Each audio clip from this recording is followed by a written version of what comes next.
თუ გსურთ ამერიკაში სრულიად უფასოდ სწავლა მაგისტრატურაზე, ამ შემთხვევაში აუცილებლად უნდა ნახოთ კომენტარებში მითითებული ბმული Fulbright-ის პროგრამა, რომელიც შესაძლებლობას აძლევს ქართველებს, თუმცა არა მხოლოდ ქართველებს, მსოფლიოს მასშტაბით მოქმედებს ეს პროგრამა ამერიკის სახელმწიფო დეპარტამენტის დაფინანსებით და ის აძლევს მკვლევარებს, უკვე მაგისტრატურის კურსს დამთავრებულებს, ბაკალავრებს, რომ მიიღონ მონაწილეობა, გაიმარჯვონ და გაემგზავრონ ამერიკაში 1 ან 2 წლით, რომ იქ ისწავლონ კვლევები ჩაატარონ.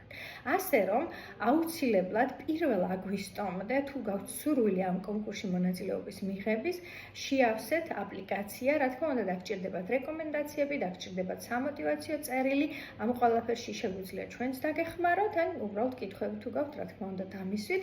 მე თავად არ ვარ Fulbright-ის კურსს დამთავრებული, მაგრამ ვარ მასკის კურსს დამთავრებული, ასევე ამერიკის სახელმწიფო დეპარტამენტის დაფინანსებით მივიღე განათლება ამერიკაში და შემიძლია მოგცეთ გარკვეული რჩევები, თუ როგორ შეავსოთ და რა გააკეთოთ. არ გამოვტოვოთ ეს შანსი, იმიტომ რომ შეიძლება რამდენიმე წელიწადში ეს პროგრამა აღარ იყოს და აუცილებლად უნდა შეძლოთ ხარისხიანი განათლების მიღება. გამომყევით, მე ვარ ნათია ვსაუბრობ განათლებაზე და გავუზიარეთ ეს ვიდეო თქვენს ახლობლებს.